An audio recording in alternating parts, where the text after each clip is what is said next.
Brasil é conhecido como o país da diversidade racial. Mundo afora somos reverenciados por vivermos numa aparente harmonia de raças. Mas na prática não é bem assim. A situação dos negros e dos indígenas, principalmente, está longe da ideal. Há algum tempo a questão racial entrou em pauta e avançou limites. E o cinema não podia ficar fora desse debate.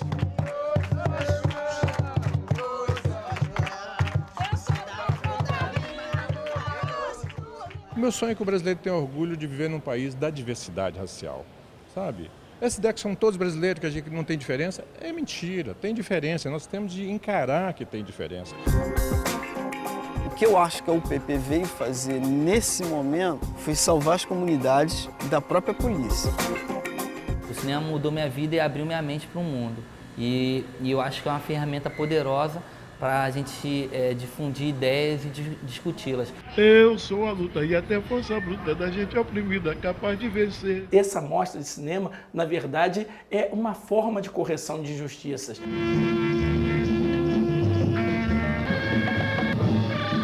É incrível como a palavra... É sua ferramenta, estrutura... Tudo, me protege, me dá tudo. Com ela eu tô... ninguém me segura, sabe?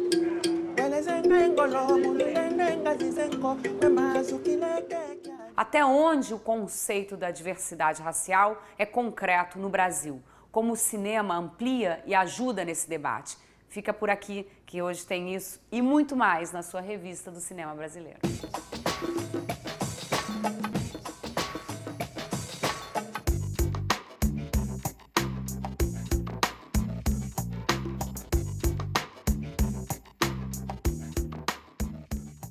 Qual foi o impacto das ações afirmativas na vida dos negros brasileiros? Com essa pergunta na cabeça, Joelzito Araújo acompanhou a vida de 3 personagens durante 5 anos. O resultado é o filme Raça, dirigido em parceria com Megan Millan, que ganhou o Oscar de melhor documentário em 2008 com Smile Pink.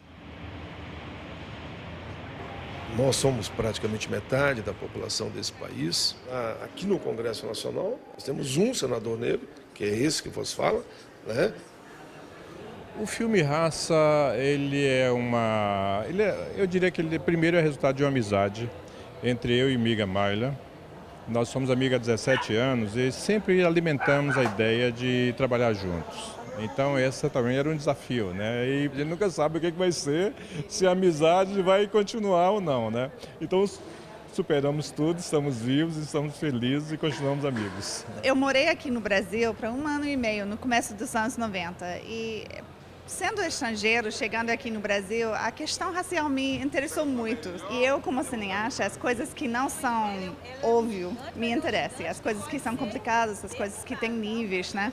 Eu estava sempre ligado, querendo uma oportunidade de fazer um filme de novo aqui no Brasil, que eu adoro, e também sobre esta questão. Mas eu fiquei atenta para isso. E quando eles começaram cotas na UERJ, e também eu vi notícias sobre Netinho lançar a TV da gente, eu achei que tinha uma abertura, tinha um momento, né? Eu achei que o Brasil estava num momento de ter um diálogo saudável sobre como ia ser o futuro deste país, né? Como ser esta fama de ter diversidade e inclusão, de ser igualado de diversidade, né? Não tem outro país que tenha esta mistura, né? Mas de outro lado tem muito problema, muita exclusão.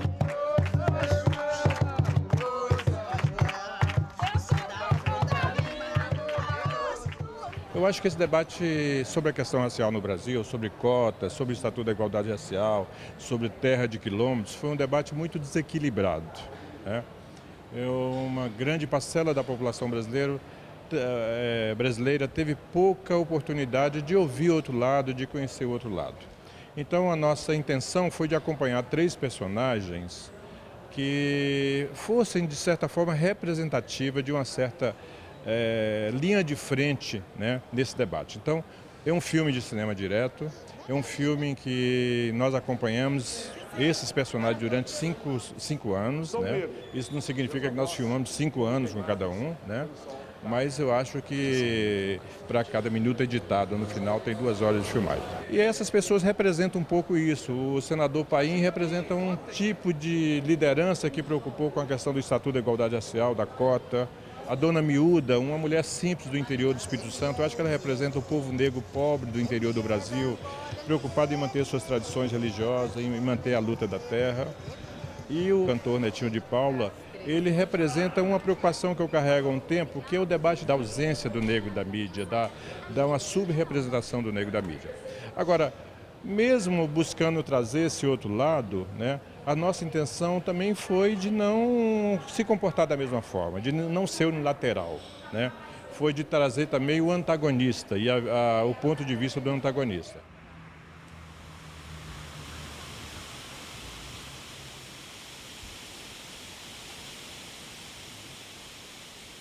O meu sonho é que o brasileiro tenha orgulho de viver num país da diversidade racial, sabe? Essa ideia que são todos brasileiros, que a gente não tem diferença, é mentira, tem diferença. Nós temos de encarar que tem diferença. Nós temos de encarar que essas diferenças não são apenas diferenças, que existe desigualdade, que elas têm que ser resolvidas, né? Nós temos de encarar que nós somos a 5ª economia do mundo, que nós negociamos com a África, com a Índia, com a Ásia, nós não negociamos mais só com a Europa e com os Estados Unidos, sabe? O jovem que está na universidade tem de viver num campo de diversidade, ele tem que ter orgulho disso, ele tem que ter orgulho desse país e dizer, lá fora, no meu país tem negro, no meu país tem índio, no meu país tem japonês, no meu país tem árabe, né? E eu aprendi a viver assim, sabe? Nós tentamos e estamos lutando ardentemente para ser uma democracia racial.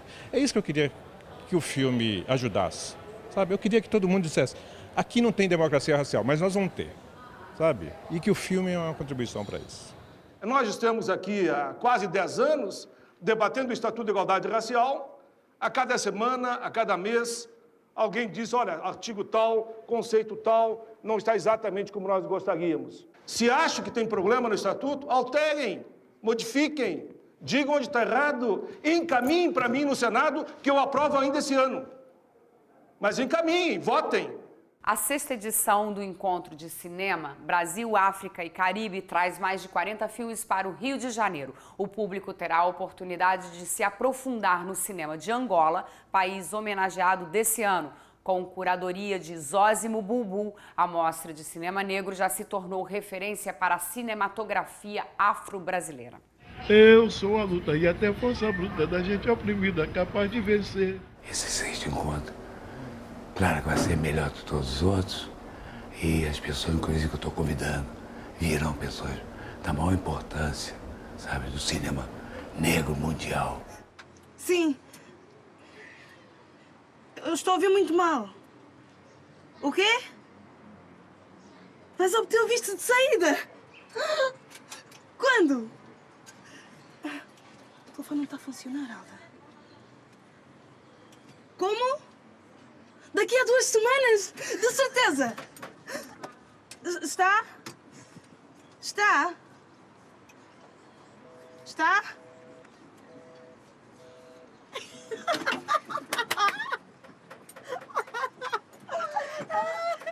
A prioridade é que o cineasta seja negro porque a gente não tem tanta visibilidade, não tem tantos lugares para a gente passar as nossas questões, ter o nosso olhar. A história do Encontro de Cinema é um olhar negro sobre as questões.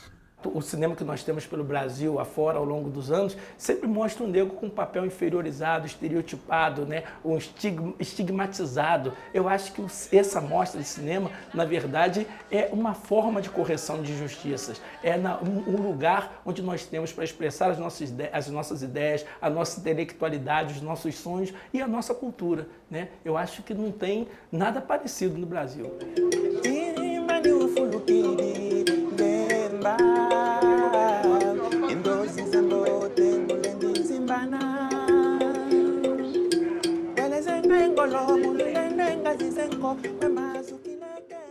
Zósimo esse ano fez 75 de idade e 50 de carreira, né? Ele é um dos primeiros, começou como ator e como ator ele na época ele foi protagonista, era o protagonista negro de quase todos os filmes de uma época, e ele começou a se sentir incomodado, porque ele muito bonito, então era sempre o galã e tal. Eu queria um pouco mais e queria ter a fala dele, né? Então ele começa a dirigir. Ele começa a dirigir com Alma no Olho, que assim, para mim é um dos melhores filmes.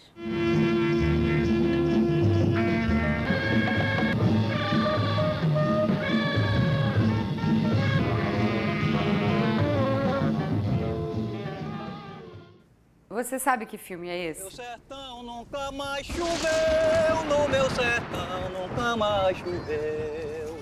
No meu sertão nunca mais choveu, no meu sertão nunca mais choveu.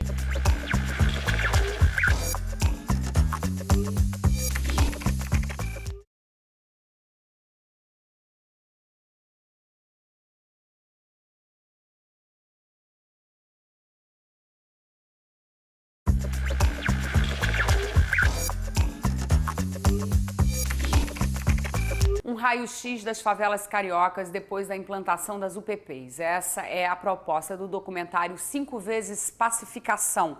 O que funciona, o que precisa melhorar, quais são os desafios. O filme é dirigido por Wagner Novaes, Rodrigo Felha, Cadu Barcelos e Luciano Vidigal, conhecidos pelos seus trabalhos em 5 vezes Favela, agora por Nós Mesmos.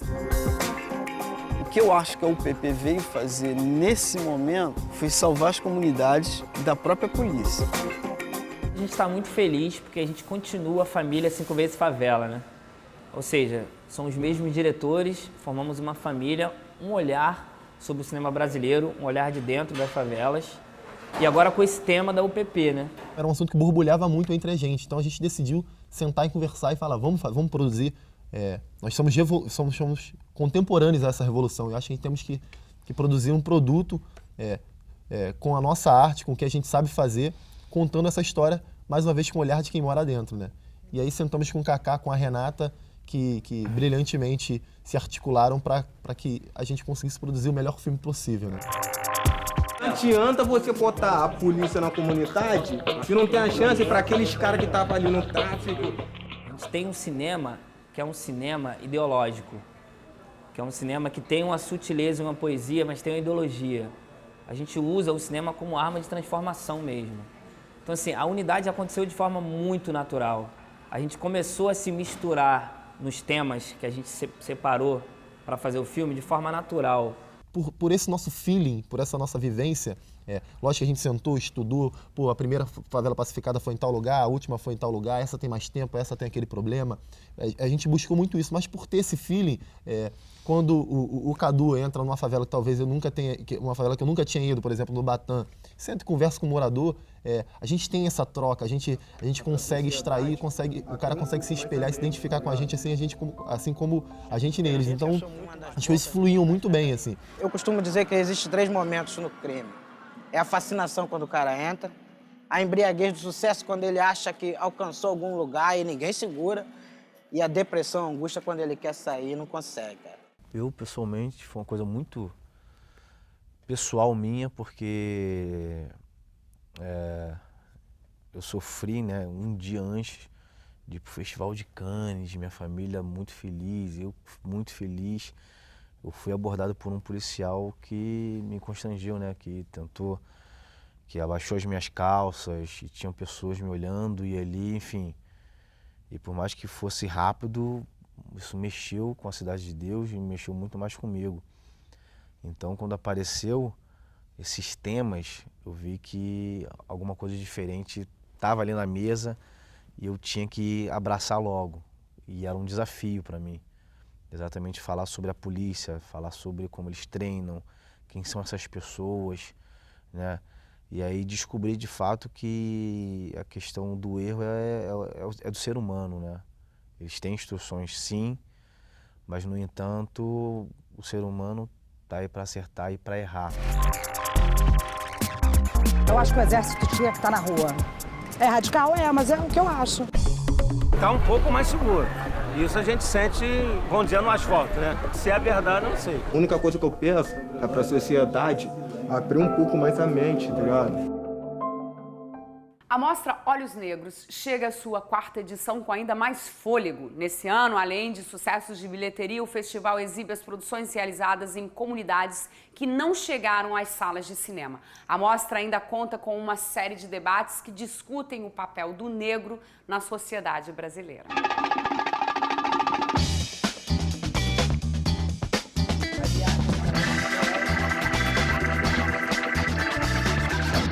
Olhos Negros, ela é a única mostra com esse feitio, que é cinema negro feito por cineastas brasileiros de qualquer etnia.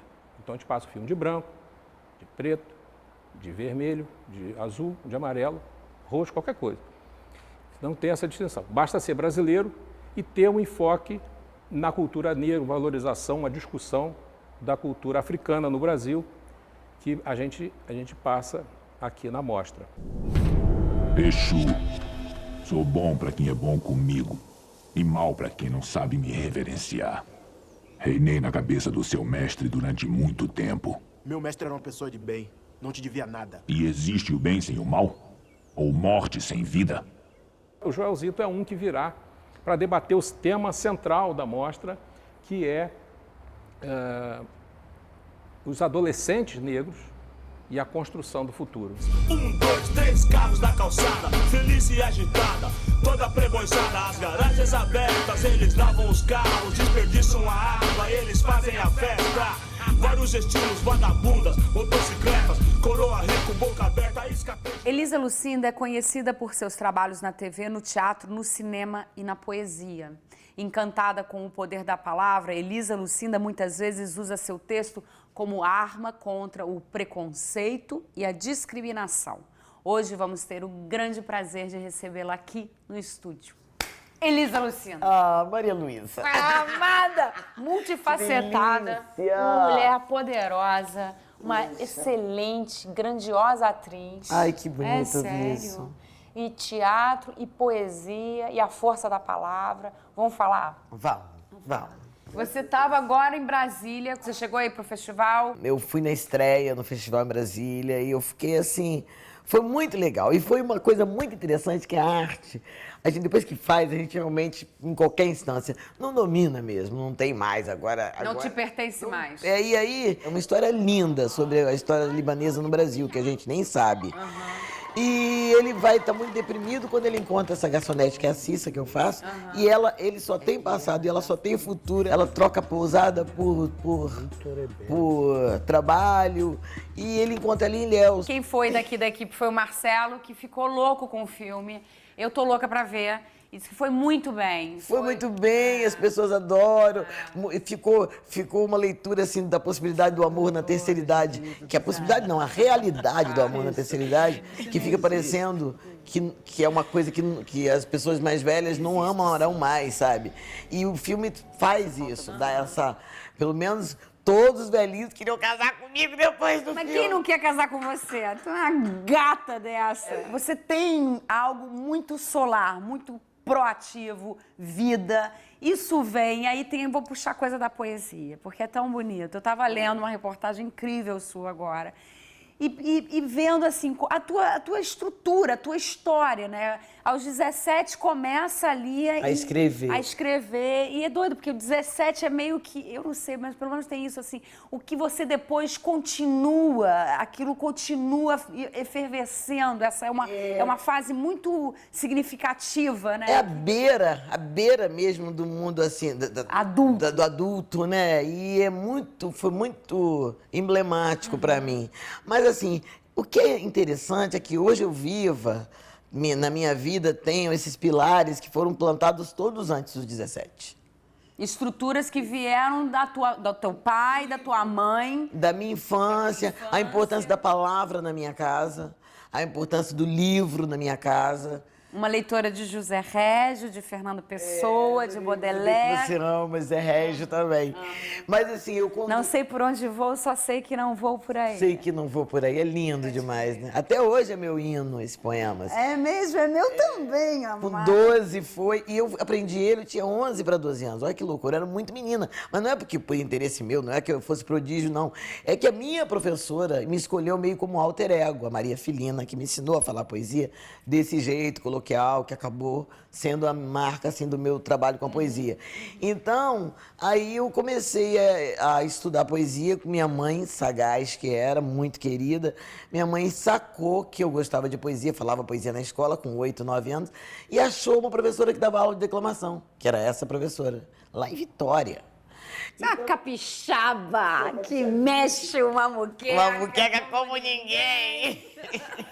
Aí é muito bom, muqueca, tudo com coentro. Sim. E aí, que é o nosso tempero, é muito chique ser capixaba. É sim. Mas aí, a Maria Filina faz isso, me coloca num lugar na declamação maravilhoso. Ela disse pra mim, Elisa, eu era pequenininha, minha filha, olha, o negócio é assim, a poesia, ela conta uma história, não vai parar no final do verso, não. Acompanha a história, pensa na pontuação. Se não tiver pontuação, vai pelo sentido, mas não pare no final do verso, você vai caducar o poema. Eu era muito novinha, e ela falou, olha esse poema aqui, me deu o José Régio, eu tinha 11 anos. Minha mãe ficava, meu Deus, tão novinha minha filha falar um poema tão... Mas enfim, eu só estou falando tudo Mas isso. é tão bonito porque você está falando do poder da palavra, o poder da arte da palavra. E como a gente... E o sentido do que muito cedo entender do que eu estou falando, né? Pois é, e aí isso foi a minha asa, meu tapete, eu só ando na asa da palavra.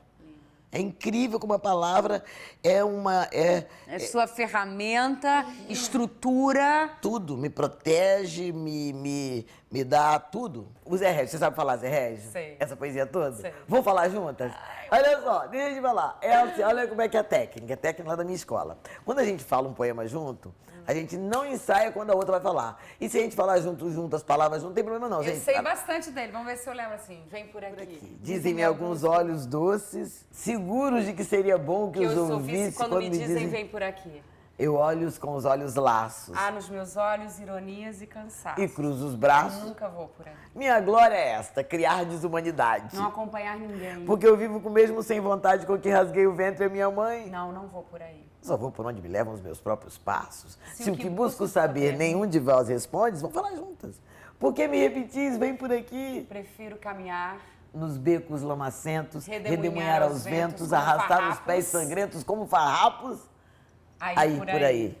Se vim ao mundo foi só para desflorar florestas virgens e desenhar os meus pés na areia inexplorada. O mais que faço não vale nada. Como, pois, serei vós? Me dareis machados, ferramentas e coragem para eu derrubar os meus obstáculos. Não vou por aí. Corre nas vossas veias o sangue velho dos avós. E vós amais o que é fácil. Eu amo longe as miragens, os abismos, os desertos. Ide!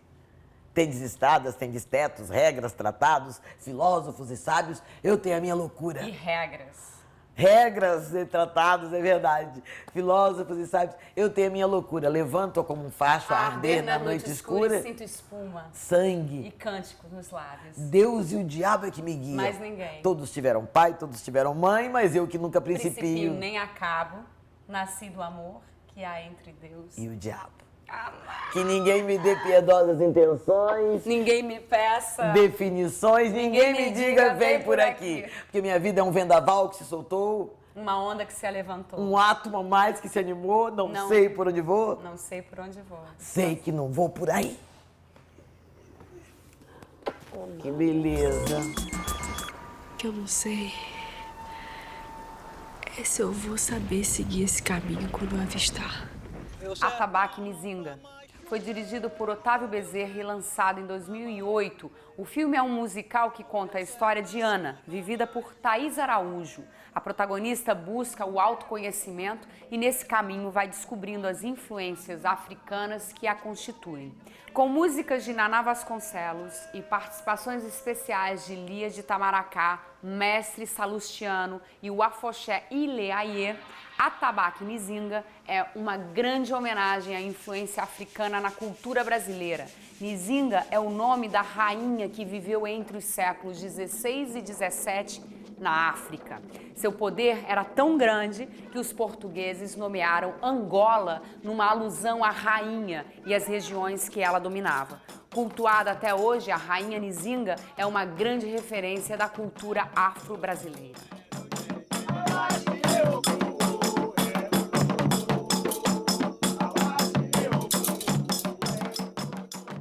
A questão da diversidade racial ganha espaço e amplia os limites da discussão do papel do negro no Brasil. O cinema vem para somar e agregar ainda mais importância a todo esse movimento. Vai lá no revistadocinemabrasileiro.com.br e diga como você acha que o audiovisual pode ampliar ainda mais esse debate. Semana que vem eu tô de volta com muito mais novidade aqui na sua Revista do Cinema Brasileiro. Eu fui enredo de escola de samba. Fiquei chocada, porque assim, ver a história da gente na avenida é uma viagem, é muito incrível. Lá no Espírito Santo, aí tem um pedaço que fala assim, quer ver? Posso cantar um pedacinho? Sua alma de artista despertou, filina que tanto a ensinou. O sonho do teatro se realizou, literatura, a expressão do grande amor, na batida do congo tambor. Se você me chamar, eu também vou. Canta, canta, Madalena. E vai embora. E aí no fim... isso que eu queria chegar.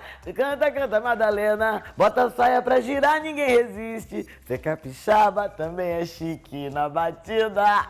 E aí vai embora.